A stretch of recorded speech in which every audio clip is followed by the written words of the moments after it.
I'm just not used to that, man. I'm not used to being. I'm not used to. Honestly, I'm just not used to being middle aged. That's the start right there. I'm not used to being middle aged. And tonight, so my friends from the climbing gym that are going on a through hike of the PCT are in their early to mid 20s, and like they're closer to age with my children than they are with me, and like I'm closer to their parents' age than I am to them, which is really fucking weird because I feel like I have way more in common with older Gen Z than middle Gen X, even though there's like a 10-year gap on one side and a 15-ish year gap on the other side. And so that's interesting. But I was talking to a kid, and he was born in 2000, man. Like, he wasn't even born in the 19th century. And I was talking about where I was. It's great because they're old enough to be at or have gone to UAB. And then I'm like, do you know how this building that is there now used to be a parking lot? And I remember sitting in that parking lot listening to NPR, trying to figure out what the hell was going on Tuesday, September 11th, 2001. And one guy was like, my first birthday was the day after that. And I was like, oh, shit. My 20th birthday was the day before it. Yeah, so that would put me at 22. Yeah. Yeah, and 22, you look back and it's like, wow, like 22, like you're an adult, but you're also a kid. And it's just kind of like this weird kid-adult thing. And then it's like, because like by the time you're 25, like from 25 to, I know we've talked about this before, but between 25 and 30, you're grown up at that point, and you've got some grown up experiences, or you're having your first, like, somebody in their 30s is trying to, 30s or older is trying to take advantage of you when you're 25. You have your first story from that where you're like, see, it might have gone well, it might not have. Anyway, I'm just not used to being middle aged. It's a very interesting time for sure. I mean, today is the oldest I've ever been in my whole life. I'm looking forward to finally having my middle-aged crisis. I did mine at 25, I think. I mean, if you want to be technical, I did mine at 26-ish. Because that's when I went and bought a motorcycle and had my kind of just more wild time in general. Yeah, but how much more often did you get laid because you had a motorcycle? That actually didn't factor in as much as the network of people that I was around. Yeah, it never does. It's always the people you're around, not what you're... Yeah. But I will say, I remember this dude. You remember the 3000 GT? Yes. I loved the 3000 GT. This dude, this was around 2005, 2006, this dude in White Plains had a 3000 GT, removed all the Mitsubishi badges, and replaced them with Ferrari badges. And I remember him parking outside of a bar, and like this one of these like Jersey Shore Snooki wannabes came out and was like, "Oh, it's a Ferrari." It doesn't surprise me. That's a pretty ballsy move, though, because you can get called out pretty quick depending on how much the guys in the area care. Right, but if you're a dude in the area, I'm like, that's a 3000 GT. And it's not even the cool one. Like the VR4 was the cool one. Like the early 3000 GTs were way, they had way more supercar stuff in them than the later ones. Because they had to like reduce the price of them, or they had to reduce the cost of them because they weren't selling great. And so the later ones, and it was one of the later ones, so it wasn't even one of the cool, the cool VR4s. And but I'm just like, I see that and I was like, that's not about the car. That's about a one night stand right there. Wasn't it? So I don't know for sure. I'd have to go back and look. But do you remember I think the book was called The Game, and it was the whole like portray yourself as an alpha male and have something flashy, sort of like like you would stand out in a crowd, be it a certain hat that's just kind of outrageous, or maybe the color you chose, or in this case, talking about it in the car. But something that was flashy, and you just pretend to be the most confident person in the room. Do you remember any of the commentary around that, or was it maybe outside the sphere of what you saw at the time? I feel like I've heard. I don't think I ever heard the direct idea, but I feel like I've heard things adjacent to it.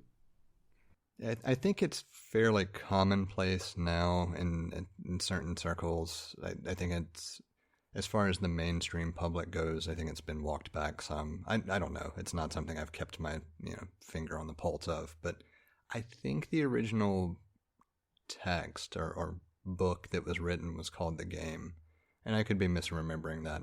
I may take that as a follow-up item, but it literally talked about, think of being like a peacock, this flashy, attract attention visually thing, and then just pretend like everything you say is 100% accurate. And that was the whole plan, quote unquote, to attract the type of individual that you would have a one-night stand with.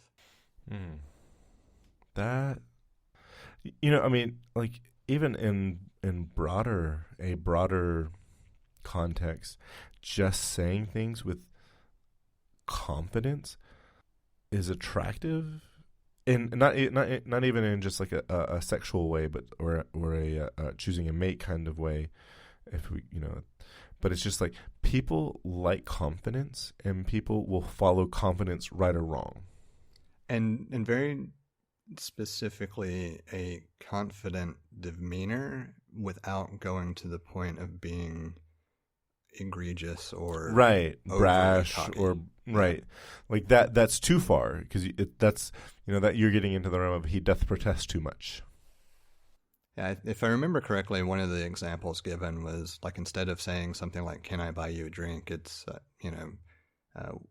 here is whatever drink that I've selected. Or if you wanted to pivot it and get some sort of insight, it's, "I'm going to buy you a drink. What would you like?" I saw one. I saw a TikTok video, and it was a pickup line, and I can't remember what word this guy walks up to a woman, and he says, "Can you spell this word?" And she spells the word correctly, and he goes, I think it's me.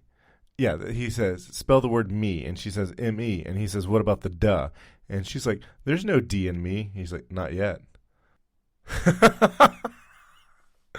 That's really funny. It sounds just like something that would have come out of what I remember reading excerpts of this book too. It's very different. It's very cocky, but it's not. Well, there's a cocksure ignorance to it, but it's subtle, so it doesn't feel like it's over the top. Yeah, it doesn't seem creepy. It's funny. It seems like a socially acceptable pickup line. Yeah.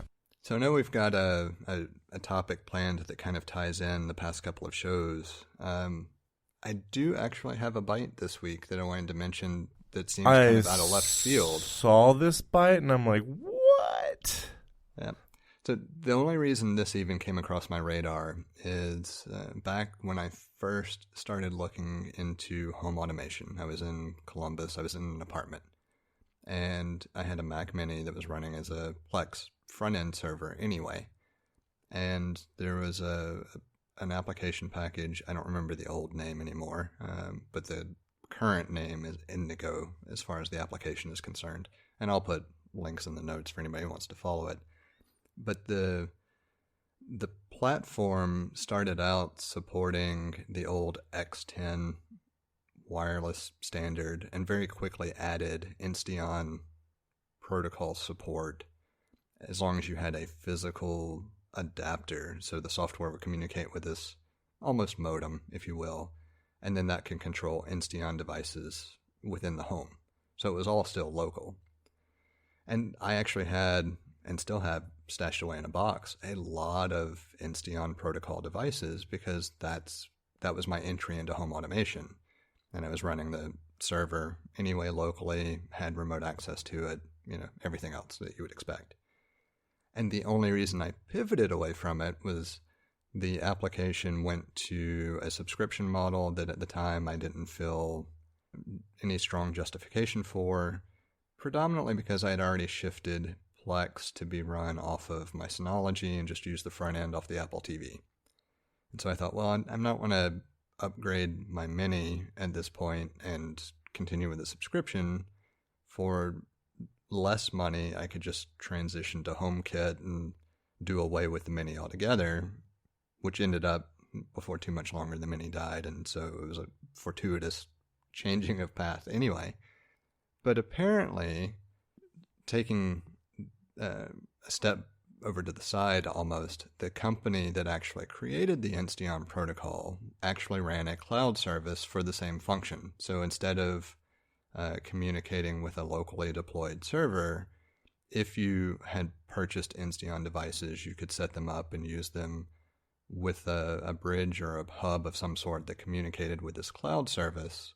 And it worked effectively the same general way HomeKit does, where you've got either an Apple TV or a Mac or some entity provided by Apple that the HomeKit devices are talking to locally, but there is a talk to the cloud aspect as well, right? Apparently, without any kind of forewarning or anything else, Insteon completely shut down operations and practically disappeared. So anyone who was not running a local server for their Insteon devices was basically left up shit's creek. Ouch. And it's horrible, but the main reason I wanted to mention it as a byte is just in case this happens to come across the radar of someone who is wondering, okay, what do I do? There are options. You just have to run software locally on a computer. I don't know all the different Windows options. I know some exist. But on the Mac side of things, indigodomo.com, so it's Indigo Domotics, I think is how they pronounce it. The application is just Indigo.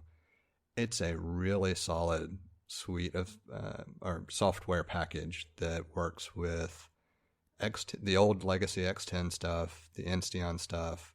Z-Wave is another home automation protocol, and it works with all of them in tandem. You could have any number of those present. So there are options, and I'll put links in the show notes just to add that reference for anybody who happens to be in a position of wanting to investigate what do they do now.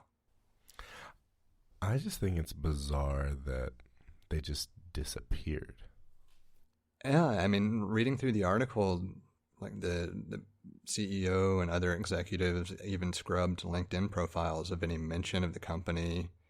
It seems really, really strange, and it's definitely a bad way to treat your customers, and that's putting it mildly. I'm just wondering, like, will we ever hear anything about what actually happened? I imagine over time we will. Maybe not. I hope so, just because it's of interest to me from the whole, hey, yeah, this is something I used to work with, or play with, at least. And it was rock solid. I've done nothing with them. I only know about them because you used to use them, but I just find it really fascinating when something just overnight, it's Roanoke, Yeah. The idea, yeah. So, yeah, I find that interesting. And of course, where I saw it, there was an Ars Technica article, which is what I'll link in the notes as well. They did a really good job of saying, hey, there are a bunch of alternatives that could have happened up to this point. This is pretty crappy to do this to a customer base.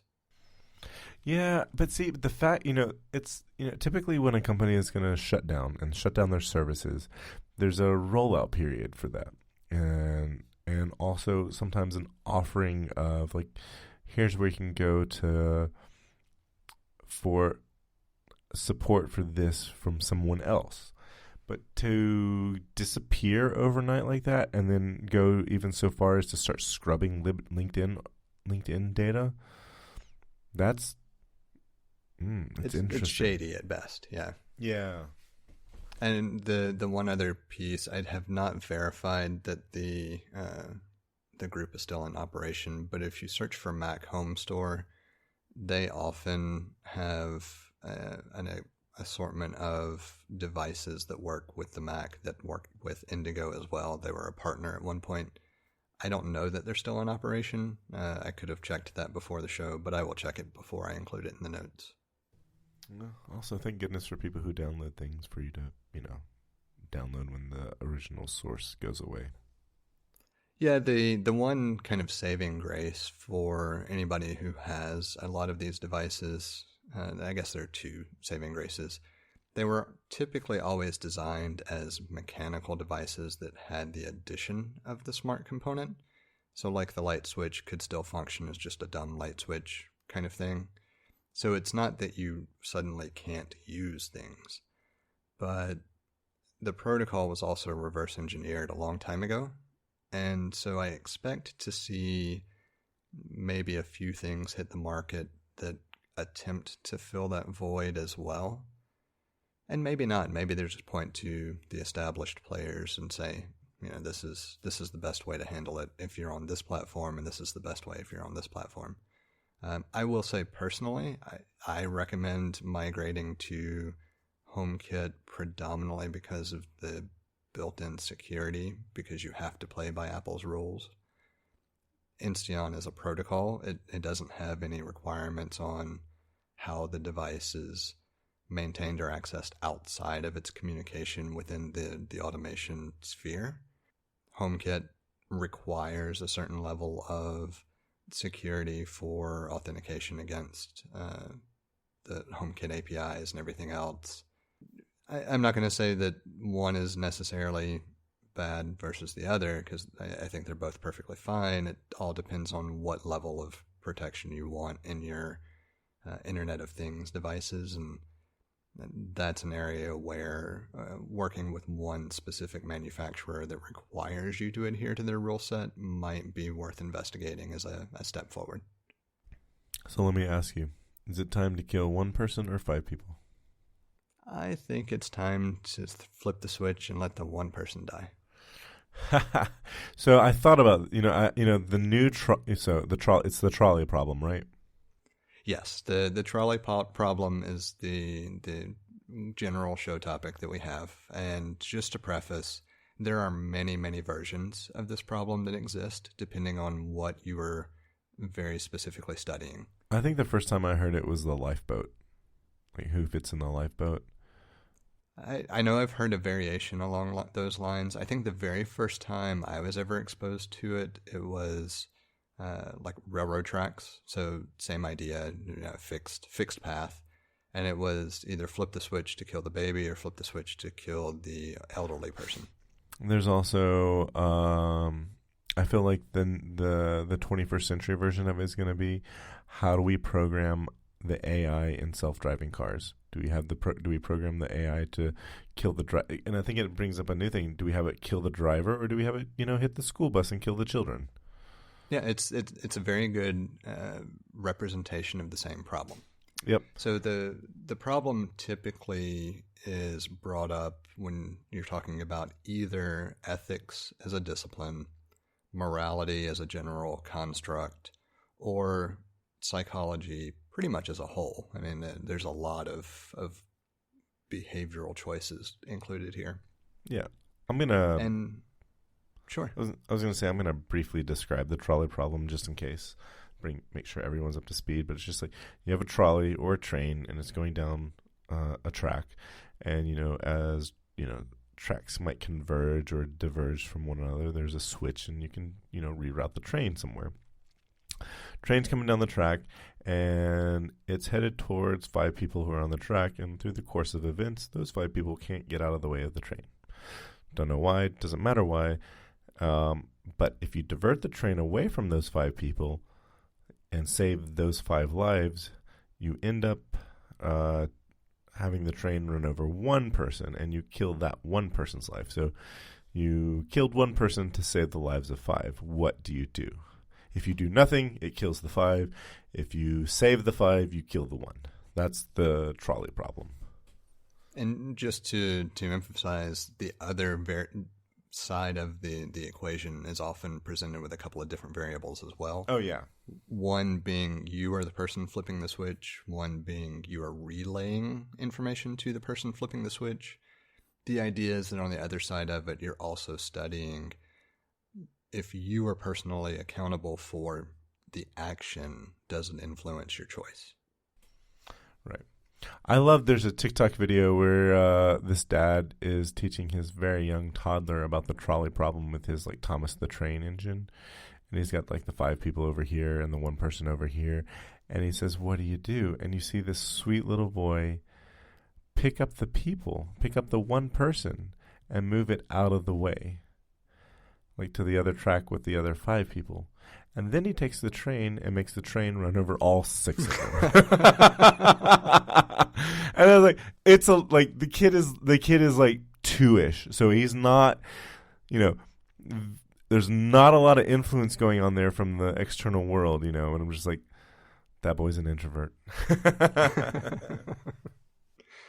Yeah, it's a very fascinating problem on so many different levels, because it really does make you take a moment to think about what is an ethical decision, what is something I can live with as a moral decision based on my actions, or can you live with either choice, and why or why not, and the rationale behind the choice made is technically what's being studied, not which group of people die. Right. But where it gets even more fascinating is when you start playing with the variables of what's on the 2 tracks. And there aren't a lot of studies that go into that. This was just something that I've encountered repeatedly, illustrating how useful the trolley problem is. Because you could have an example of the problem where you have 1 life on both sets of tracks, one being an infant and one being an elderly person, and how that influences your choice, or a group of 10 kids versus a group of 5 adults. Like, how does that influence your choice as well? And plenty of variation. We certainly won't cover all the different examples, but in a nutshell, this is the problem that we wanted to focus on for a bit. And it's a tough one, because you think it's one of those situations where you hope that what you would choose would be the right outcome. But when you're talking sheer numbers, it doesn't reflect the reality of what would actually occur. And so you abstracted another layer, and it makes it that much more complex and difficult. You can keep going further and further, but what I mean by that is, let's take the original example of 1 in 5. And let's say the 1 person has a terminal illness and the 5 do not. Does that influence your choice? Or maybe 1 out of the 1 person has a terminal illness and the other 5, you have no clue what their medical conditions are, and it's only revealed after the fact that, well, they all had terminal illnesses as well. What does that do to change the equation? I mean, it's like, well, what if yeah, go ahead. If the one, I was just going to say, what if the one is toddler Hitler and the 5 are Polish Jewish, I mean.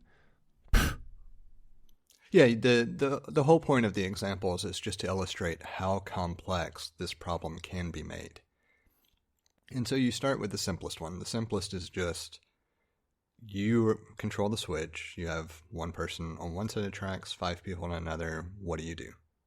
Almost universally, at least from the study results that I've seen, people tend to go ahead and opt to send the train down the path of the 1 versus the 5, because we've more or less been taught that it's a horrible decision, but it's better to save 5 than to save 1 and kill 5. Or at least that's the quote-unquote ethical choice. But I feel it's really interesting. It's like, you could, if you don't do anything, you didn't kill 5, and you also didn't save 1. I'm trying to think of like how if you don't do anything, you didn't kill anybody, you didn't save anybody. But if you do flip the switch, you killed 1 person, but you saved 5. So, am I saying that in a clear way? You are, but it gets to the root of the question of, is inaction a lack of culpability, or did by not doing something you killed the 5? Because you could have flipped the switch to save the 5. but you didn't put the train on its or the trolley on its trajectory to kill the 5. If you do nothing, are you responsible for the 5? Well, same general concept, but let's take it to a different setting. You are in a crowded place. You see a person walk up with a gun. You do nothing. Like, gun is brandished, ready to shoot. You do nothing. Gunman shoots 4, 5, 6 people. You could have at least stepped in front of the gunman or attempted to stop the gunman and potentially saved one of those people or 2 of those people or none of those people. Maybe your effort would have been completely in vain and you die as well. Where does the responsibility for acting come into play? Because understanding that is what drives whether you're culpable in the trolley scenario or the train scenario. Because if you're responsible for not acting in the train scenario, you see this situation, if you don't act, it's unequivocal, these 5 people are going to die. But if you do act, it's unequivocal, these 5 people are going to live. Where's the culpability lie? So the choice is an ethics problem. The action is a moral dilemma. Do you actually have an obligation to act based on your perceived moral compass? Or is it unethical for you to act because you would be choosing between either group? Right. I think what's complicated about this is that there's no self-preservation here. Right.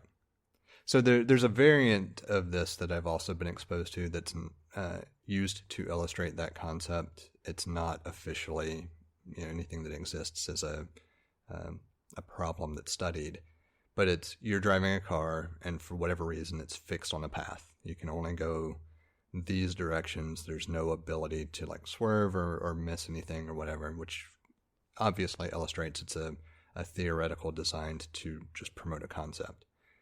You can go left, you can kill the 5, you can go right, you can kill the 1, or your only other option is to yank on the emergency brake, lose complete control, you die, but the other groups live.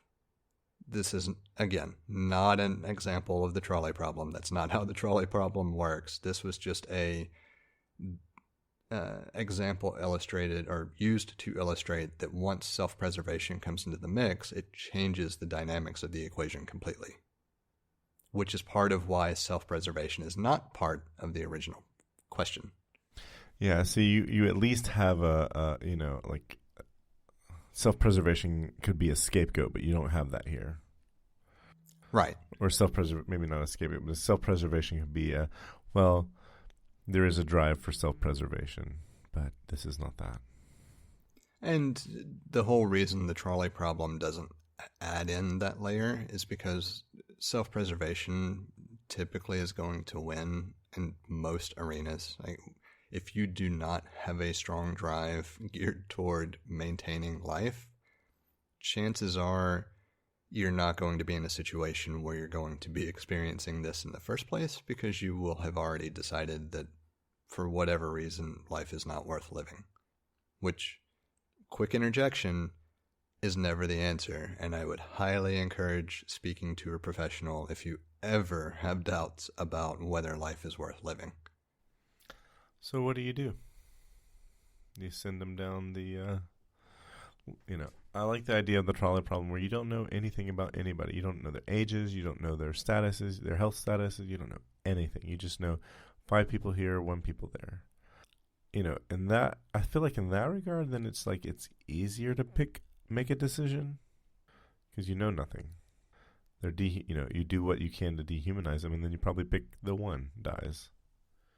Yeah, as soon as you the whole illustration honestly lends itself to this is how ethical choices are made, and then you have to deal with the moral ramifications afterward. Yeah. And what I mean by that is either way, you have influence over which group dies. Either you act and 1 dies, or you don't act and 5 die. But either way, somebody is dying, and you could have changed the outcome.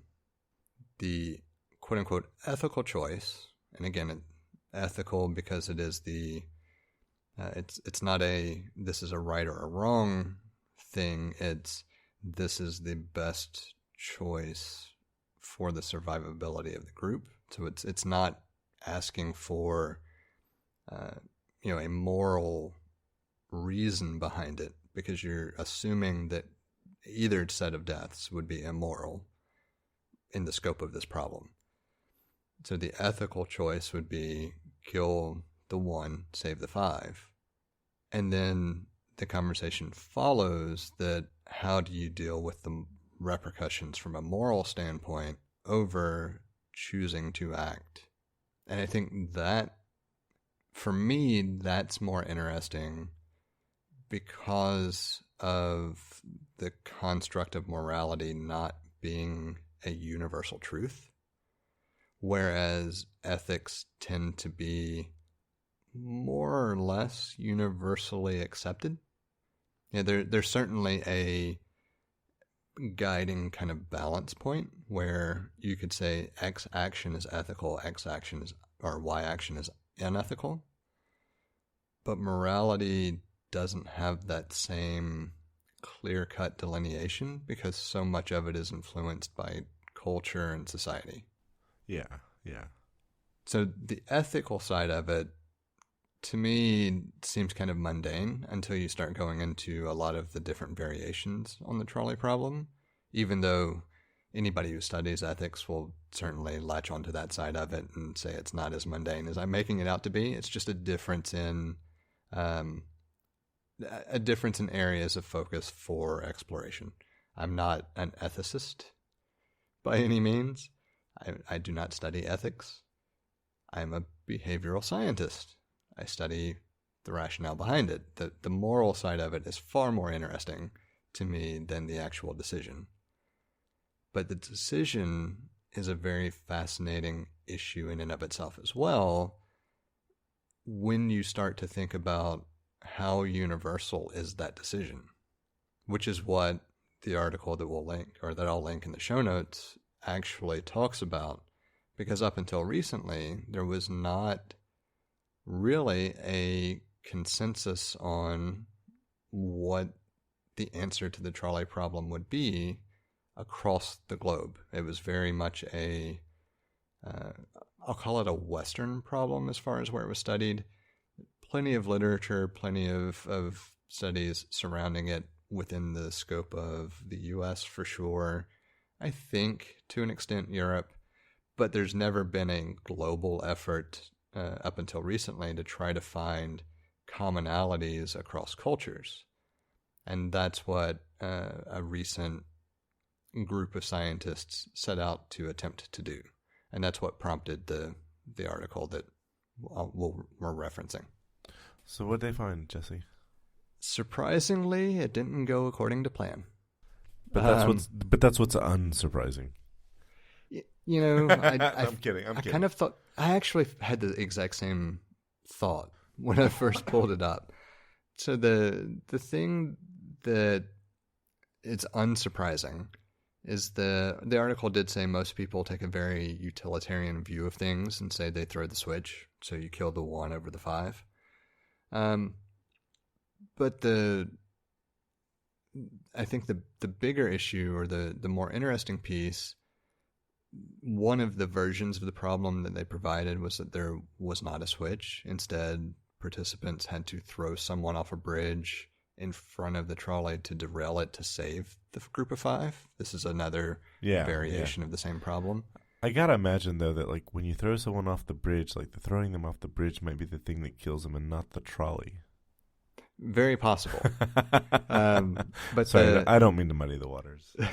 That particular variant actually muddied the water a lot more than the scientists would have thought. Because you would think if you're willing to throw the switch and kill the 1 to save the 5, from a purely ethical standpoint, you should be willing to throw one person off to derail the trolley to save the 5 as well. But the fact that you have to touch that person right before you kill right. them. Yeah. The There's direct interaction with the person changes the scope of the problem immensely. A lot. That I feel like that should not have been surprising. I mean, from my standpoint, it's not, because again, my focus is more on the moral side of it than the actual end result. So to me, it makes perfect sense that once you have to engage someone and physically hurtle them to their death, you would be more hesitant. But I get if my focus is on the problem being presented in the end result, I may not think about the behavioral side of it as much.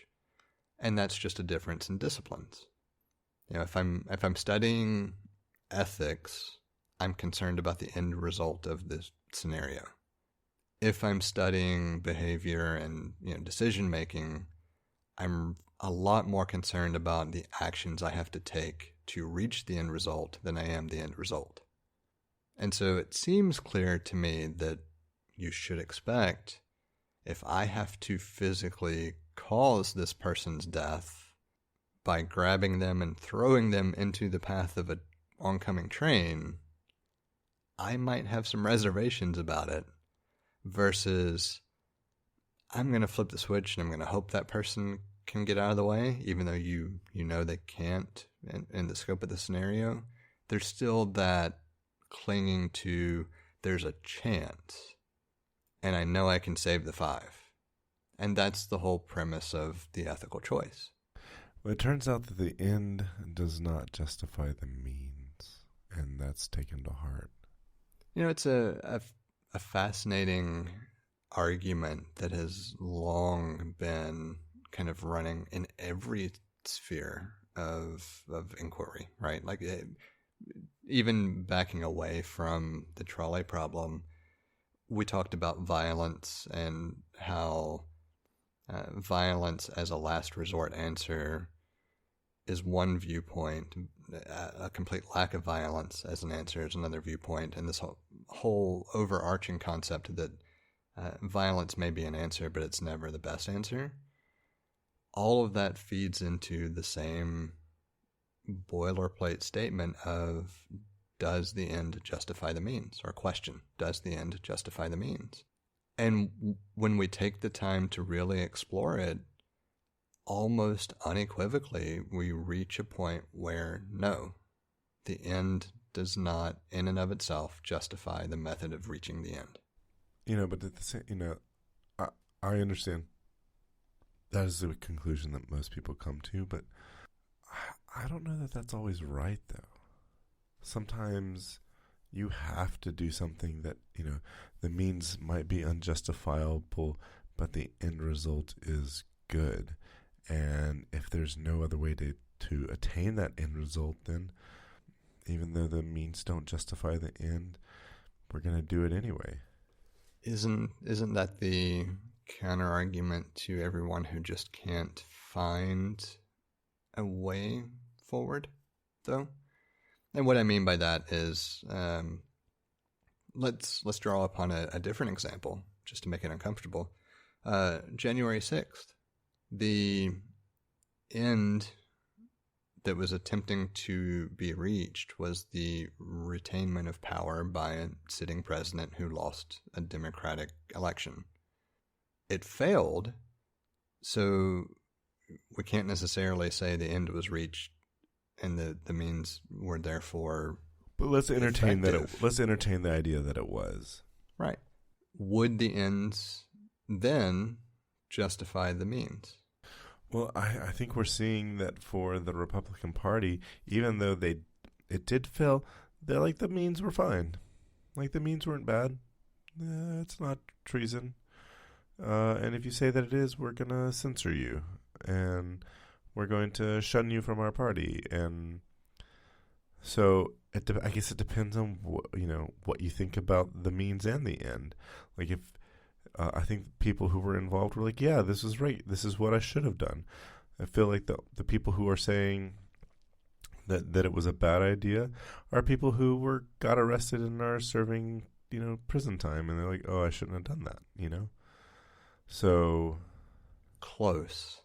The other piece, and this is kind of why I used the example, who are the ones condemning the means generally, in a broad category, the ones condemning the means in that particular scenario are those in favor of maintaining free democratic elections. Yes. So let's just say it was successful and the concept of a free democratic election ceased to exist. For a certain group of people, the ends would have justified the means, right? We can say that within Yes. fairly unanimous agreement. I feel like that's not a hard place to get to. But that's for a subset of the entire population. For an entirely different group of people, the ends are horrific and the means unjustifiable. Yes. So to say that there is a specific scenario where the ends could justify the means all depends on your personal point of view for the ends in question. It does. I mean, you could flip this around and talk about when BLM protests became violent. And I was like, is it wrong? Yes, it's wrong. But I'm like, do I understand why it happened? I do understand why it happened. I'm surprised it doesn't happen more. Do the means justify the ends in that case? And I'm like, no, I think the people who are violent and destroy property should be penalized for that. But at the end of the day, I can't say that I'm surprised. And if that sort of movement continues and happens and things change for that group of people who are becoming violent, I'm like, well, that's, ultimately that's a good thing. I still say, the means are unjustifiable, but I'm like, I can't say that I'm surprised. So maybe it's my lack of pity and empathy comes across as you justify the means, but it's not. Well, what I was steering us toward was more. We hear that there are certain scenarios where the ends justify the means, and there are other scenarios where they don't. And what I was getting at was who gets to decide which ones are justifiable, because for either of those statements, it's my personal projection of whether the ends were justifiable, even if the method of getting there was not. There's no universally accepted narrative that explains these ends were justified even if the method of getting there was non-justifiable. And so it's just bringing in the emphasis that you and I may agree that a particular ending point should absolutely be the ending point that we see, even if the method to get there was not justifiable. But two more people might find it utterly repulsive all the way through. So how do you reconcile the difference in perspective, given that there's not a overall, universally, this end is something that we should get to no matter the means necessary? Like the way I'm going about it is to say that who is the arbiter of what all ends truth and are reality? Justifiable? It would be Judge Lance Ito. Yeah. I was trying not to laugh too much at that one, but You can chop this part up. Oh, I have no idea how I'm going to end it, because the whole point is, like, where do you go from there? I don't know, but I felt like that was a good joke. I will say the one other thing that I find interesting about these particular problems, no one ever focuses in on whether there's actually any remorse over action or inaction. And I feel like that's a missed opportunity, because I really wonder how many people tend toward sociopathic tendencies with regard to action or justification of action.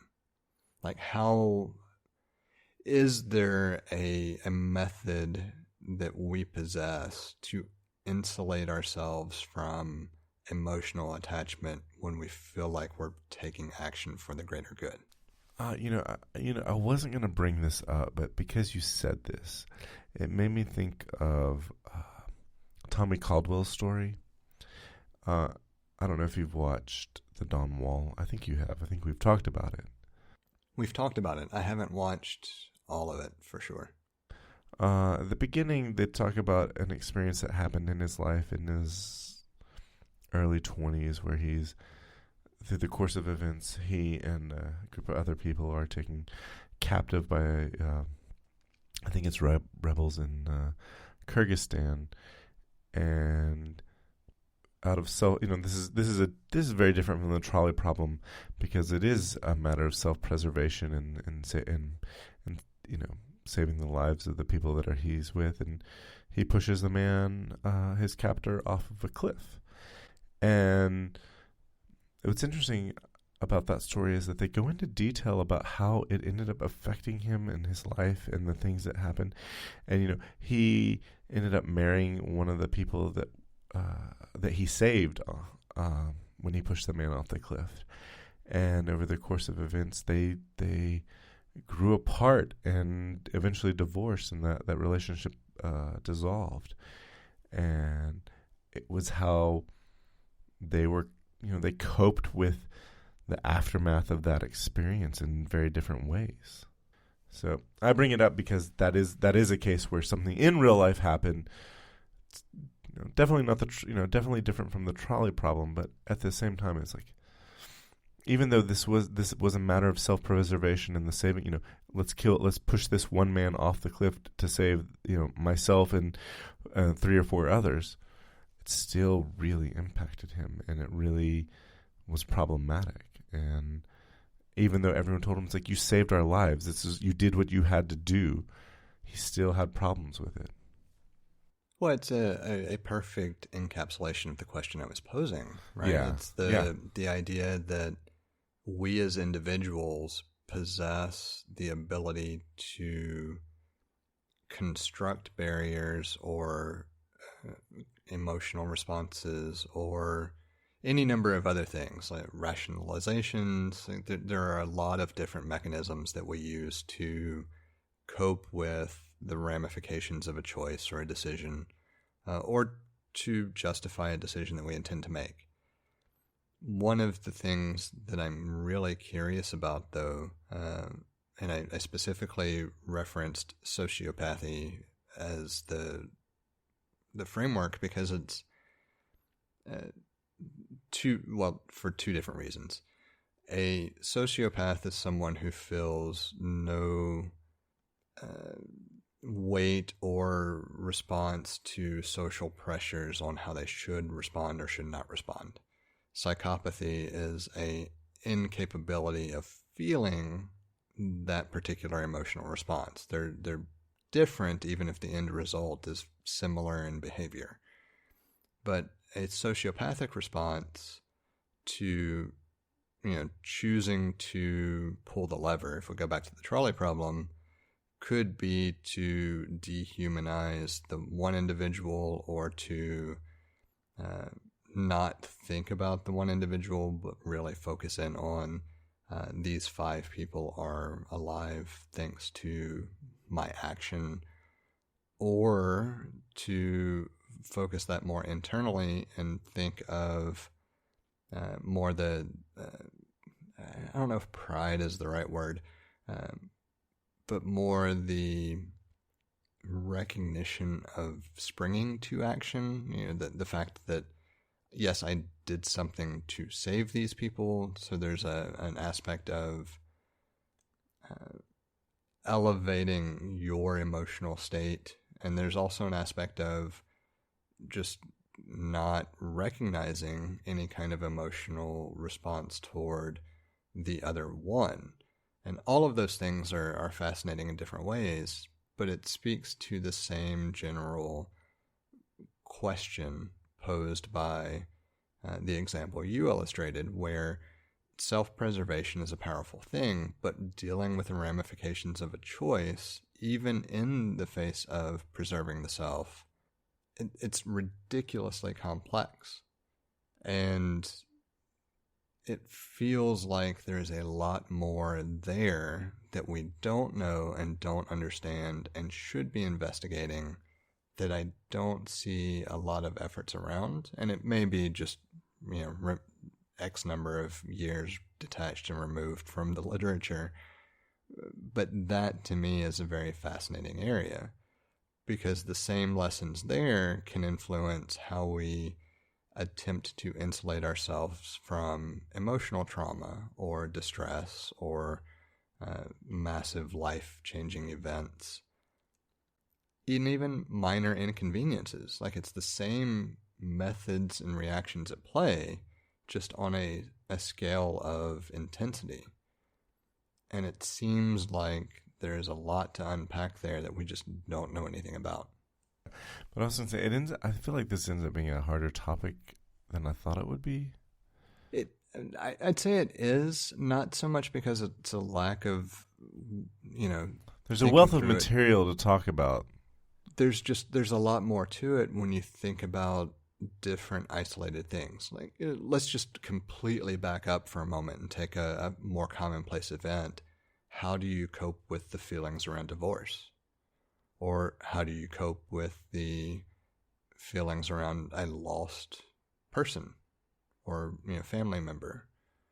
Like, those are the same mechanisms at play on a far more intimate scale, and we don't really understand them very well.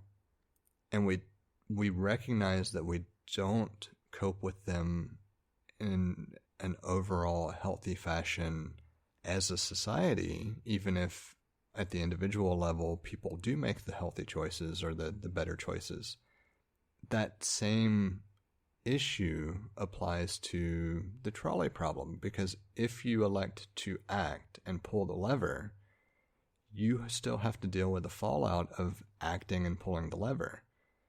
And most people are going to internalize that and not talk about it because that's what society says to do. I think if you don't pull the lever, the same thing's going to happen. Like, yes, very true. Why didn't I why didn't I do it? And in both scenarios, the expectation is that you don't talk about it. Like, you have a moment of being recognized for your heroic action or inaction, and that's it. There's no follow-up support system for coping with the choice made. And that's really it's not a fascinating problem, it's an unfortunate problem. Because that's where overall everyone needs some answer. Maybe for you it's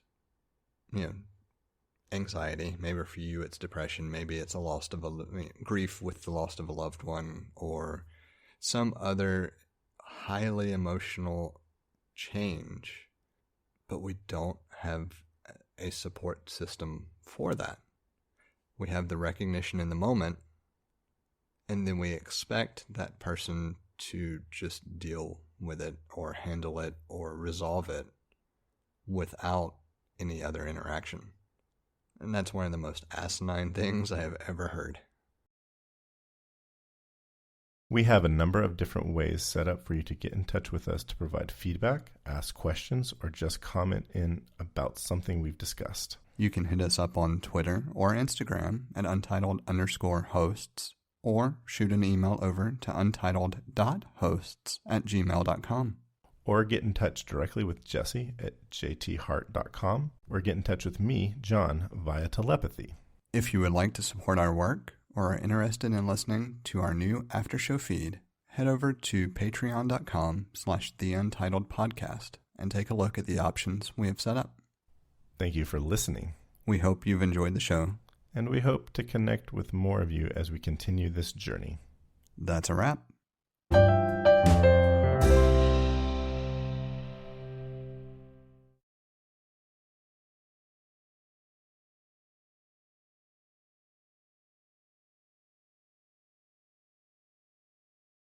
I feel like I could cut it there, so I don't mind continuing it, but it took me a minute to come up with a way to phrase it where I could cut it. And to be fair, like the main reason I feel like I could cut it there is because it could influence a follow-up topic on mental health, which is something that I think is hugely important that we could focus in on if you wanted to do so. Yeah, this is not for now, or maybe it's for later, but I've recently come across things where people are talking about, hey, you know what? Turns out men in our society don't actually like women. It's like when then I hear the explanations of this, and I'm like, yeah, I think you're right. I don't think men actually like women. And then hold on, before you go any further, just because thinking through it on the spot, like, is the general consensus more along the lines of men want a possession versus a companion? I mean, that I think is one aspect of it, but I think it's bigger than that. Okay. I just wanted to know if I was even in the ballpark, because this is not something that I've specifically thought of phrased this way. All right, proceed. I hadn't either, because it's so part of our culture. But it's like, in what ways? So another thing that came along with this is like it's not the same thing, not from the same source, but it was heard by me around the same time, and it was like, it's no surprise to me, but like the bar for dads versus moms are set very differently. The bar for dad is set so fucking low.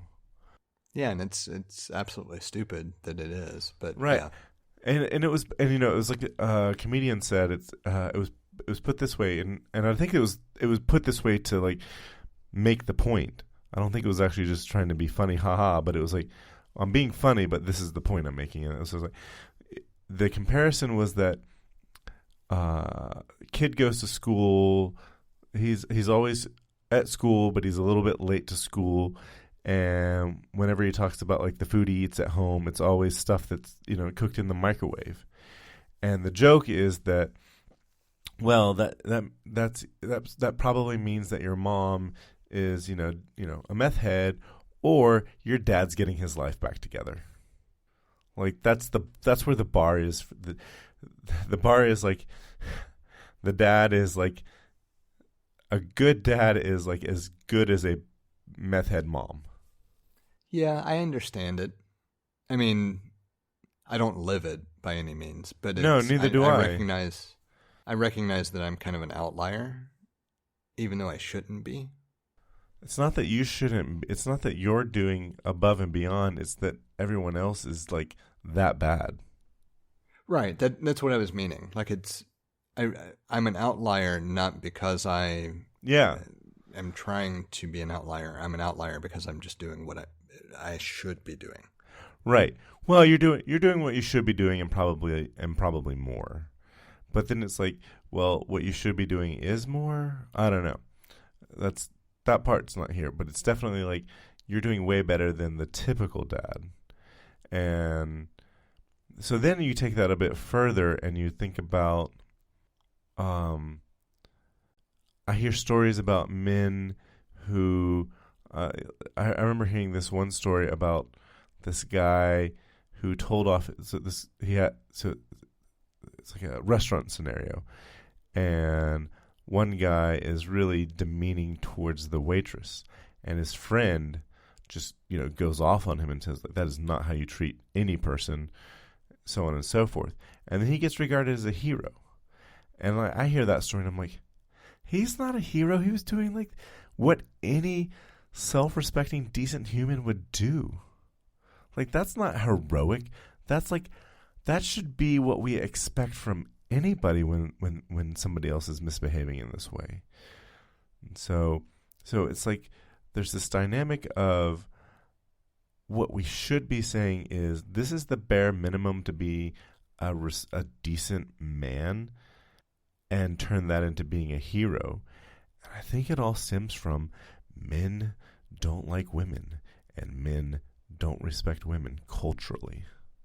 I'm not entirely sure you could say it's just women in that scenario. I think it's I think there's a classification that is not easily ascribed, that is privileged male.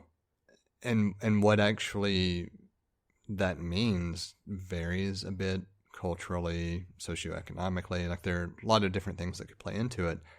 But there's a difference between this mindset of someone is inferior to me versus this mindset of we should all be decent people.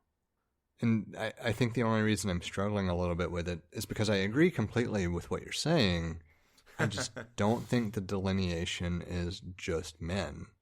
And I don't think it's just white men. And I don't think it's just men who have money. I think there's this classification that spans multiple groups that fits this mentality. I think you're right. Because you could just strip away all the labels and just say more privileged and less privileged.